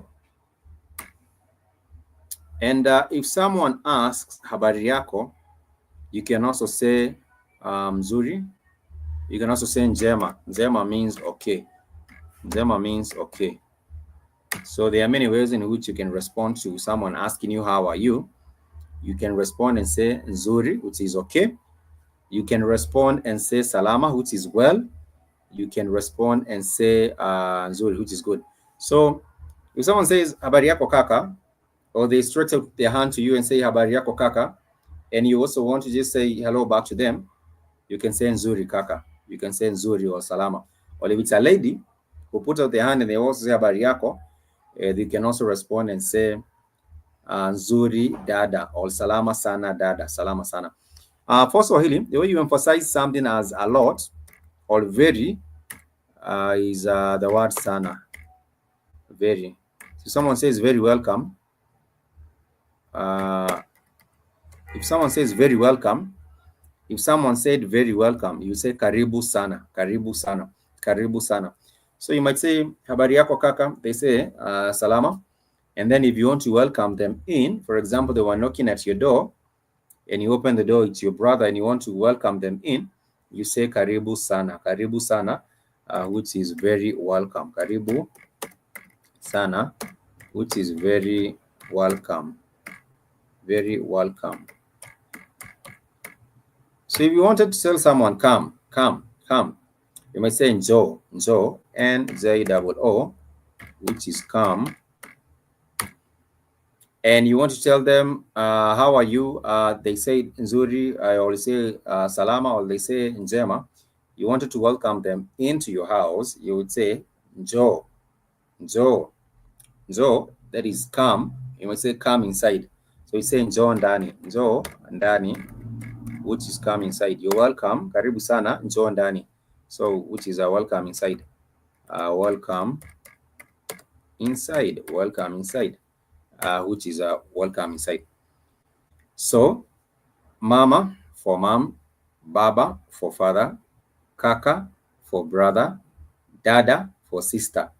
If you say hujambo dada, it's for hello sister. If you say hujambo mama, it's for hello mom. If you say hujambo baba, it's for hello father. If you say hujambo kaka, it's for hello brother. And if you tell them karibu, it means you're welcoming them to your house or to whatever spot you are at, and you're telling them karibu ndani, which is njoo, karibu ndani. Karibu ndani is welcome inside. Njoo is come. And if you want to tell someone go, that would be enda, E-N-D-A, which is go, or nenda. It might be enda or nenda. You might tell them also nenda, which is also for go. This is go. But if you meet up with someone and you say hujambo kaka, that is for hello brother, and say sijambo, the way they respond is sijambo. But this is a response. The response to hello or hujambo. That is simply how you respond. You respond and say sijambo. If someone came up to you and your beautiful sister walking along the street and they said hujambo dada, if they said hujambo dada, you respond and say sijambo, C-S-I, sijambo. And you might be also courteous and say sijambo kaka. If it's a brother saying hello to you, you might say sijambo kaka. And if you want to push that conversation a little bit further forward, and you want to ask them, how may I help you? Or how can I help you? You might say, Je, nikusaidie vipi? Je, which is J-E, you might say nikusaidie vipi, which is how may I help you? How can I be of help? How can I assist you? That is how you get to ask. Je, nikusaidie vipi? And then you as a guy, maybe perhaps you wanted to ask for directions. You would say ningependa. Ningependa simply means is a phrase for I would like. Ningependa. Penda is for like. Penda means like. Penda means to like or love. This is an action. This is a verb. So penda, ningependa, I would like. Ningependa, if someone says ningependa, that is simply I would like. Ningependa, I would like. Ningependa kuuliza, ningependa kuuliza, I would like to ask. So step by step, you are able to learn to, move around and, do greetings, get responses, and then push up the conversation a little bit further from that. But before we get into that, let's go back into our notes. I don't want us to get, I want us to just follow, be a bit systematic with our learning here. So let me share these notes once again. So what happens is we do have the words of the family unit, or the phrases, or the Swahili words. I did say mother is for mom, father is for baba, and also we do have child. Child is mtoto, all mwana, mtoto, all mwana. Then from there we do have the uncle, who is a mjomba. For auntie, we do say shangazi. For a cousin, we do say binamu. For a grandmother, we do say nyanya. For a grandfather, we do say babu. For a grandchild, we do say mjukuu. For a nephew, we do say mpo. For a niece, we also do say mpo. And at that particular point, it has me, it reminds me of something that in Swahili, which is the most, apart, there are two things that are bad for me about Swahili that I don't know why. One of the things is why we don't have Q and X in Swahili. Another thing is why Swahili is not gender specific. Swahili is not gender. There are no gender markers in Swahili. Like you would have in English, he or she. In Swahili, we do not have his and she's. I don't know for what reason, but it's funny, and it's also worth noting. So, for a nephew, the name for a nephew is Mpo. The name for a niece is also Mpo. So it's just like that. And also, if you're talking about someone and she's a lady, or that's a woman, and she came into the room, and then you're also talking about someone else, another gender. He came into the room. Now this is a man and a woman. If you're trying to say he came into the room, and someone else says she came into the room, generally speaking, in Swahili, it doesn't make any difference because it will be aliingia chumbani, And then if it was for the lady, aliingia chumbani. So unless now you go into trying to expound, it was a woman who got into the room, or it was a man who got to the room, Swahili is a bit vague. I don't know for what reason, but anyhow, I think they do consider man or woman being the same or being equal. We'll try to explain why Swahili is not gender specific. I don't know why, but anyway, I would say it's in the spirit of the Ubuntu, because I don't know. I would be lost trying to explain why Swahili is not gender specific. But I will move from that and I'll go back into these Swahili class notes, and I get to understand more of the names that we give to members of, for example, the common family unit. We do have a friend. We call them Rafiki in Swahili. If you do say Rafiki yangu, it means my friend. Rafiki yangu, it means my friend. And if you were to say he is my friend, utasema yeye ni rafiki yangu. If you were to say she is my friend, it will be yeye ni rafiki yangu. It's more confusing. But anyhow, if you're talking about the in-laws, we do say mkwe. If you're talking about an enemy, we do say adui. And I give examples. If you send hello to your mom, you would say hola mother figure. You would say habari yako mama, which is how are you mom? Or we would say ujambo mama, which is hello mother, hello mother. If you're talking about a father, you would say baba alienda mjini, which means father went to the city. Baba alienda mjini. That is how you use the word baba in a sentence. If you're talking about a child is mtoto or mwana, and you would say mtoto ako nyumbani, or mtoto ako kitandani, or mtoto anakula. If you talk about mtoto ako nyumbani with this example, you would say the child is at home. The child or the baby is at home. The child is mtoto. For a friend, you would say rafiki yangu. That is my friend, rafiki yangu. And that is how you do say some of those particular common Swahili words that will be involved, or that will come up in a normal conversation. In a normal conversation, a family member will come up, brother, sister, father, mother. They will come up in normal conversations. But apart from that, let's hint on or let's get into some other words that will come up in a normal conversation. I'm talking about the likes of body parts. For example, your head. We do say kichwa, your head, kichwa. We do say kichwa changu, it means my head, kichwa changu. If I did say kichwa changu kinauma, it would mean my head is aching, or my head is paining. My head is aching, or my head is paining. So for head, let me just put it down. It's kichwa. Kichwa. That is for the head. Kichwa changu. If you say my head, you say kichwa changu. If you're talking about the eyes, you do say macho. Macho for eyes. But if it's one eye, this eye, you will simply just say jicho. If you say jicho langu, it's my eye. If you say macho yangu, it's my eyes. We shall talk about the plural and the singular. We shall talk about that later. But if you're talking about your hair, you would simply just say nywele yangu, which is the hair. Nywele is for the hair, and it's pronounced as nywele. If you say nywele yangu, that's nywele, that's hair. For the nose, you would say pua, P-U-A. Pua is for the nose. And for those with big noses like myself, you would say pua kubwa. You would say pua kubwa, which is a big nose. Big nose would be pua kubwa, P-U-A-K-U.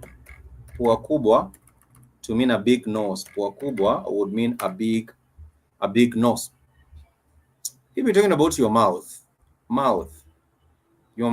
you do say mdomo. So this is for the mouth. And if you're talking about a big mouth person, there are people with big mouths and they talk a lot and things like that. That is mdomo kubwa as well. Mdomo kubwa, big mouth, mdomo kubwa. And if you're talking about the ears, talk about skio, S-I-K-O, skio. which is for the ears, for the ears. Talking about the body parts, you might talk about your neck, your neck. So you say shingo, shingo for the neck. If you have a long neck, you will say shingo refu, or shingo mrefu for the neck. If you're talking about your tummy or your stomach, you'd say tumbo. Tumbo is for tummy. Tumbo. If you say tumbo langu, it means my tummy. Sorry, stomach. It means my stomach.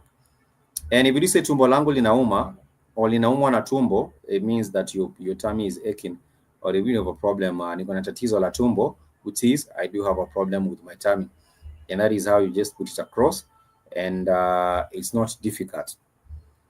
If you have a question to that particular point, shoot. Je, uko na swali? Swali is a question. Swali is a question.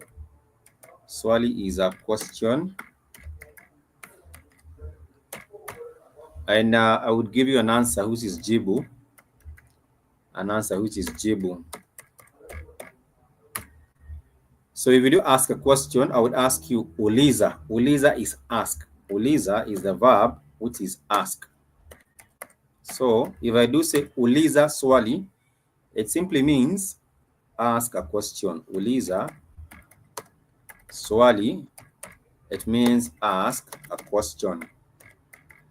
It means ask a question. Uliza swali. But if you tell me nipe, nipe means give. If you say nipe jibu, N-I-P-E, nipe, nipe means to give. If you told me nipe jibu, nipe jibu, nipe jibu, nipe jibu, that would be give me an answer. Give an answer. Give an answer. Give an answer. Give an answer is nipe jibu. Give an answer is nipe jibu. So that is exactly how you ask. If you say niko na swali, it means I have a question. Niko na swali. N-I-K-E, niko na means I have. If you say niko na, that's a phrase. That's a phrase. It means niko na. I do have. Niko na. Niko na swali. That is I have a question. Niko na swali. I say hujambo kaka. And I'm like, now turning attention to you, or turning, my head to face you. You say hujambo kaka. Then I look at you and then proceed to say niko na swali. Niko na swali. Then I would be very, very keen to hear what your question is. I say hujambo kaka. Say hujambo kaka Spikes. Niko na swali. Will be hello brother Spikes, or hi brother Spikes. I do have a question. And when we say hi brother Spikes, I do have a question, then I will tell you sawa basi. Sawa means okay. Sawa means okay. Sawa means okay. Sawa. Sawa means okay. I'll say sawa, uliza swali. Sawa ni uliza swali, which is uliza swali, which is ask a question. Up to that particular point, if you do have a question, please feel free, shoot, ask. Maybe even ask why we are doing Swahili classes. Go ahead and ask. Maybe even ask how long it might take you to learn basic Swahili. You can ask any question. It doesn't have even to be with about what I just taught you. You can just any random question, so long as it's within what we are doing with our class here, our learning. You are free, and above all, are very, very welcome. Karibu sana, uliza swali, which is much welcome. You're much welcome. Ask a question. I did say if someone says ujambo, the correct answer or the correct response to their hello is sijambo. If someone says ujambo kaka, I would say sijambo. If someone says habari yako, I would say nzuri, which is I'm well, or it's okay. And if it's not okay, you might say mbaya. Ni mbaya. Mbaya means just bad. Mbaya, it means just bad. But in very few occasions, will you ask someone how they're doing and they tell you bad? I don't know if it's a preset, if it's the default settings, where we are told that if someone asks, hey, how are you doing? The default response is I'm very well. Even when you're not very well, sometimes you find people just responding and are saying very well, even when they are very, very far from being well. But I think that is a thing to do with human nature, or maybe it's the way life goes. I'm not sure why people respond and say very well, even when they know there's nothing very well about their day. But maybe just the way life goes. Just the way life goes. And another way of getting to learn Swahili in a simplified way or in a very comfortable way is download some Swahili songs. We do have popular East African artists, for example, Sauti Sol. If you play a Sauti Sol song and it's well done in Swahili, you will catch on the words in regards to also the context. You can also decide to watch a Swahili movie with the subtitles. You know, it has Swahili and it has English. It's a Swahili movie, but it has English subtitles. That I believe would also help you to some extent in terms of learning. Swahili. Apart from that, get the Duolingo app. Watch tutorials. Join us every other Saturday and Sunday. Let us learn together. Because when you do learn, like on a live session, you're very much welcome to ask questions, and that is what I do love about a session which is live, as opposed to a session where you just watch it later. I think getting to watch it on a live makes things a little bit much more easier. You can always ask a question, and that is how you get to learn more, and that is also how you get to understand this beautiful language of Swahili. So in case you do have a question, feel free to shoot. In case you want to correct us anywhere, also feel free to do so. I just want to just get engage and interact with you so that it's much easier for you to be able to just ask a question. For the parts of the body, just share about the head, kichwa, the eyes, macho, the nose, pua, the mouth, mdomo, the teeth, meno. For the neck, it's shingo. For the legs, it's mguu. For the stomach, it's tumbo. For your back, you call it mgongo. If you're talking about the buttock, it's tako. If you're talking about the hands, one hand is mkono.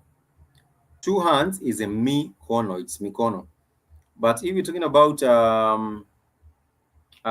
the fingers, for one finger, you say it's kidole. Kidole for one finger, kidole. For many fingers, you do say vidole. I give an example saying that vidole vyangu, which are my fingers, represent the 5 vowels in Swahili. Kidole cha gumba, this is called kidole cha gumba. The middle finger is kidole cha kati. Kidole, what do you call this? Kidole, it's kidole kidogo. And we also do have the others. But for the hand, we do call it mkono. We do say mkono wangu, it's my hand. So up to that particular point, just a bit of a recap of what we have done today. We have learned about the 5 vowels: the A, the E, the I, the O, and the U. And you have given examples of these vowels in words, and also put them in a context of a sentence. For example, endelea na kazi, which means the English letter E is the Swahili vowel E, and when you say endelea, it means continue. So if someone says endelea na kazi, it means continue with your work. And that is how you get to use it in a word. If you're talking about A, the English letter A is the Swahili vowel A used in the sentence, used in the word andika. For example, andika jina lako. Andika jina lako. Jina is your name. Jina is the name. Jina is the name. So if someone says andika jina lako, then it means please write your name. Andika jina lako. It simply means write your name. Write down, write your name. Spike, you might want to pull your camera a little bit. Your head is, you're cutting out half your head. Okay, let me see if it gets any better. There you go. I was looking at you on BitChute. Most of your audience is on Rumble and BitChute, but you're not gonna see their comments on StreamYard. They don't, like you said, it's not automatic. Oh, okay. I thought they were supposed to pop up here. I didn't know that they were not expecting the comments from Rumble to put them up here. No, that's not. Yeah, you live on Rumble and BitChute, and they don't have the comments up here. Same way YouTube does. Twitter don't even pop up here either, I don't think. And but I was just saying that I know it's because of these are shadow banning. You might still have the channel, but then again, you do find that they want to.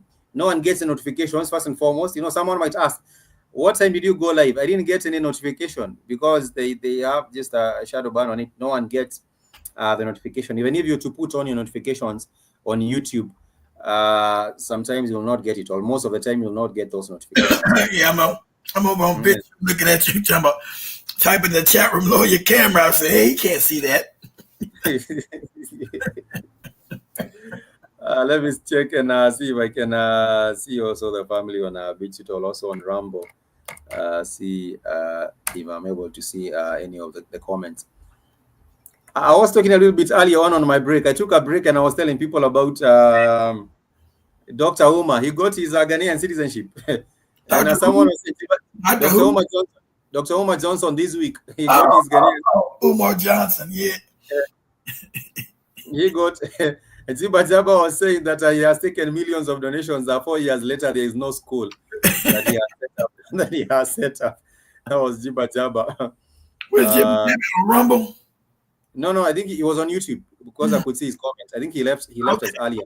Okay. I was saying he was on YouTube earlier on. I was saying that Omar Johnson was the whole week he was in Ghana the whole of last week, and I think he hasn't left Ghana. I'm not sure whether he has left Ghana, but he was everywhere with the rest of the people that were getting citizenship, and I was saying he's finally a proud Ghanaian. Stevie Wonder, did Stevie Wonder get his citizenship, or was it Steve Harvey? I think Steve Harvey got. Any ne'er do well Negroes now getting a citizenship in Ghana because they give it away for free. You know, you got a bunch of white people too, don't you? They got their citizenship in Ghana. Do you know that? No, I didn't know there were white people also getting it. Yeah, look that up. Look that up on YouTube or when you're right there on Instagram. Say white people. Type in white people get their citizenship in Ghana. Yeah, a bunch of white people. Nice. I thought it was the year of return. I thought it was the year of return program. White people get it. And it's gonna end up in 3 generations. They're gonna be like South Africa. White people gonna be claiming land and say Ghana belongs to us, niggas. Yeah, and they'll be thrown out. Right, in 3 generations, all the Africans will be living in slavery, all fucked up. White say, right, Ghana belongs to us. So what I do see is just Ghana grants 524 people from Black diaspora citizenship. These are just Black the diaspora. 524. Ghana just gave up. It should say the white people in it too. Let me see. Yeah, I'm looking for the white people. I can't see the white people that got the citizenship. It's just 524. Let me go. Yeah. It happened at the same time. Same one he was in. Let me go. Let me say. Let me see. Ain't my thing working? Say, white people get their citizenship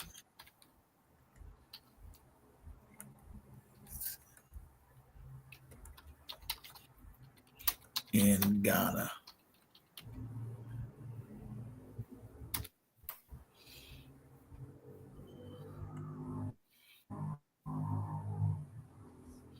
My internet stopped going so slow. If they gave it to 524 people, that's a good step because not many African countries have done the same. But I think Benin also wanted to give citizenship, but no one cares about Benin. So no one cares about. Hold on. I got the video. My voice is gone. I got the video. Let me share my screen too this time. Yeah, I got the video. Okay, go on.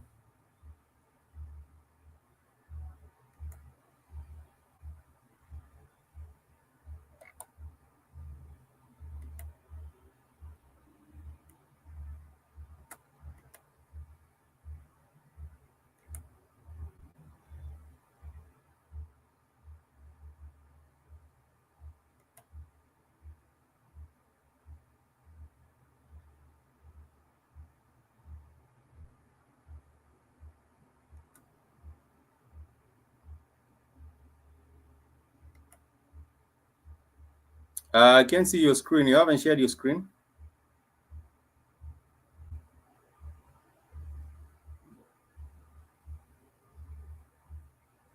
I think we lost Akida on there. But nonetheless, I was just saying that it's a good look if you do have 524 people getting the citizenship in Ghana. Of course, that's a drop in the ocean, but I think that is also a step in the right direction. If I might say so, a step in the right direction. If we do find, we do find Ghana welcoming people, and not just as a tactic to sort of bring in the tourism revenue, because they might say, "Oh, welcome to Ghana. Come see this, come see that, come see this, come see that." But it's not really tangible. They're not giving people citizenship, which is tangibles. Nonetheless, this is the Swahili class, and we were just learning a bit about the vowels and the consonants in Swahili. And like I did say, if you find me raising my arm, my palm like this, my hand like this, just know that I'm talking about the 5 vowels in Swahili. We talked about the A, the E, the I, the O, and the U. And those are the 5 vowels in Swahili. And the vowel A is the English letter A. The vowel E, the vowel E is the English letter E. The vowel O is the English letter O, and the vowel U is the English letter U. Can you hear me? Can you hear me? Yeah, I can hear you now. I can hear you now. I lost you for a second. Yeah. Yeah, my computer messed up.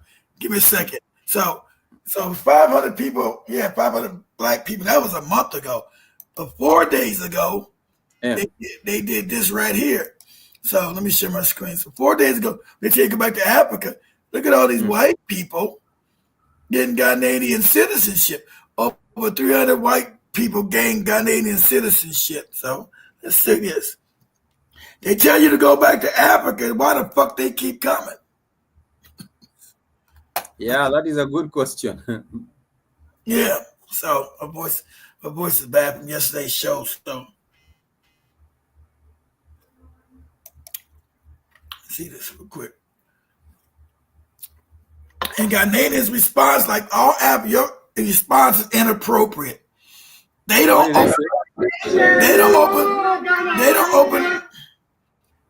open the red carpet for you when black people go to Europe until you get the fuck out. They treat you like shit. Only African people treat white people good. Treat them like brothers and loving. You don't get the same treatment from these people fucking nowhere on the planet. Now, why are these people coming back to Africa? Because Europe is collapsing. That's the dirty secret. Europe is going to, in 50 years, Africans will rule again. So they trying to get in where they fit in. So look at this shit here. You won't see this in no damn Europe. They calling you invaders in Europe. And these people, oh yeah, we got free citizenship, yeah.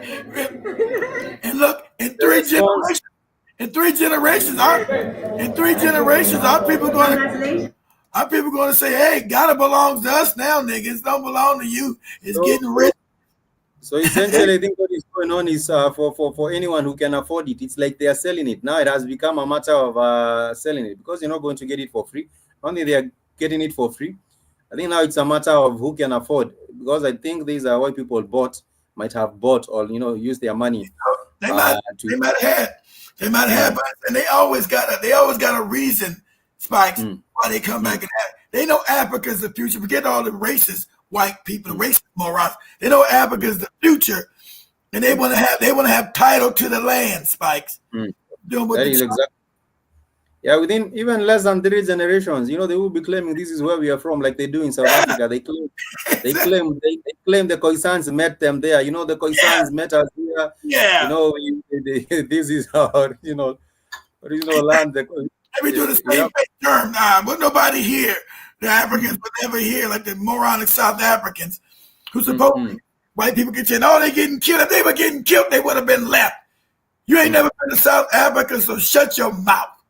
They know white people getting killed or they would have got their ass out of there. They're getting treated like kings. They got control of the whole country. That's what these people are racist as shit. Why do they keep coming to Africa? They're racist as fuck. So why are they there? Go ahead. They will end up even creating their own currency. Did I show you the small town in South Africa where they even have their own currency and they run their own affairs? And Separately. So, ain't that shit about in South Africa. Exactly. Said you set up a city state in my country. yeah. What? And have your own currency. And your own currency. And supposedly these racist white people, oh, they're getting killed in South Africa. Motherfucker, that right there is an act of war. You don't get to set up no damn township and create your own currency in my country. I'm wiping your ass out. You getting your fuck ass back to Europe. You wouldn't be doing that if you were getting hurt. Sound crazy. But look, That will never happen. That will never happen in any European state. Country have Africans set up their own place and then create their own currency. Exactly. These Africans will be getting killed. Exactly. They will. They will get rid of you before you even think about making any printing, any minting, any coins. That's right. I'm in Italy. I'm making a new black Italian coin, Spikes. Hey, yeah. See how they lock it. They will bomb you like they bombed the Black Panda. They will make sure they're coming for you. They're bombing the hell out of your neighborhood. As you wind up, Kid, did you get to people with that interview with Joe Rogan and Mel Gibson? Mel Gibson. Yeah. Let me get out of that. Yeah, I seen racist ass Mel Gibson. They racist ass bastard. Talking about California and incompetence. Hey, moron. Be on YouTube, so I'm not gonna say those fires are not unusual. And he was also talking about some cancer. Cancer been cured, morons. Cancer been cured years ago. But the people that make money from it, they don't want the cure. Cancer's been cured. You just wave technology. Cancer's been cured. But they won't allow you to because they make money from these wicked ass radiation treatments that don't never work. But yeah, I can't stand Mel Gibson, racist ass. Go ahead. No, he was saying I think 3 of his friends had stage 4 cancer, and all of a sudden, then he's not there. And he was saying that what magic it has been cured. But I think the most interesting, the only thing I got from that is that portion about they were talking about global warming and climate change. They know it's a fallacy, so they didn't even go much into that. They know this. They know. That's the scam they're using to take over the planet. That's the scam they use. Carbon's good.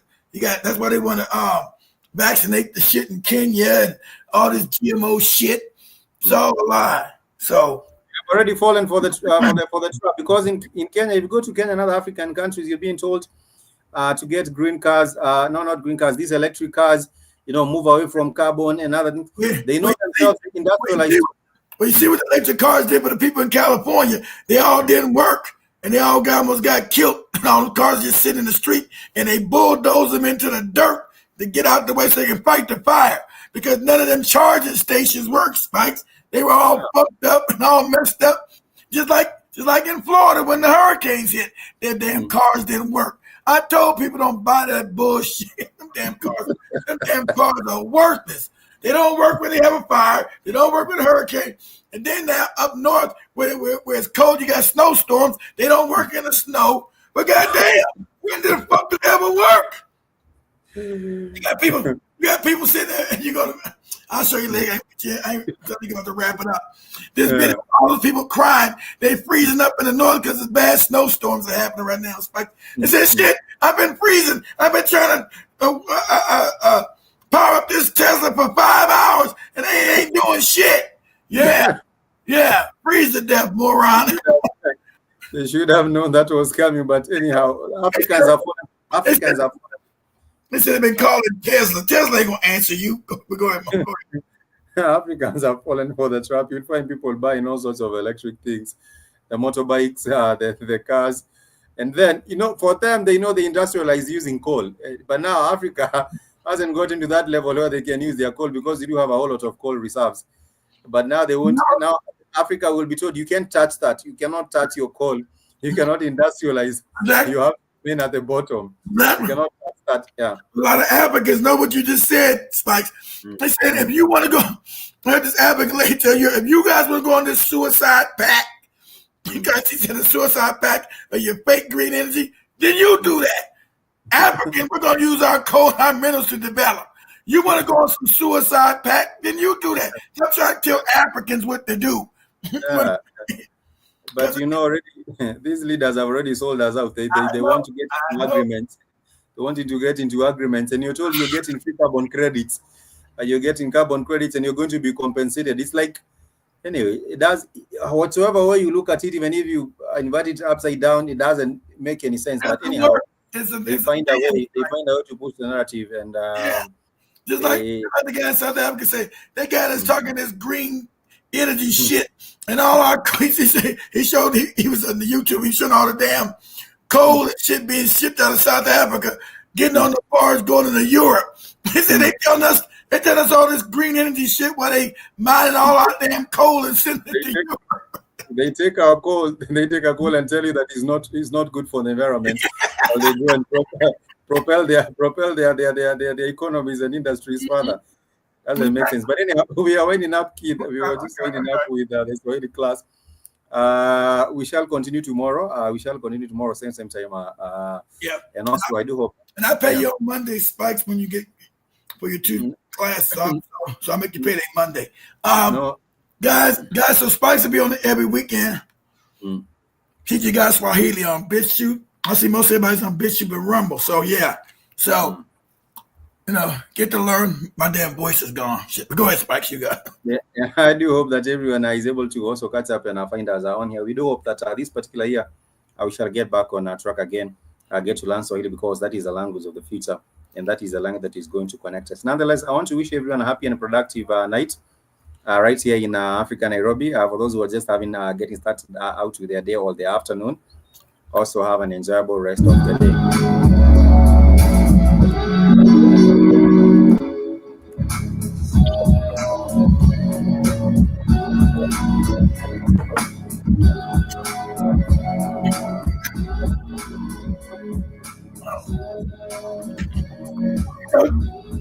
Joby head gonna explode. Joby head gonna explode when she come back into your videos on BitChute. You got Spike's back. Spike's is back. Yeah. Her head's gonna explode. Her head's gonna explode, Spikes. Joby's head's gonna explode when you see you back on doing your bit. You brought him back. Spike's is back. Thank you, family. Have an enjoyable rest of the day.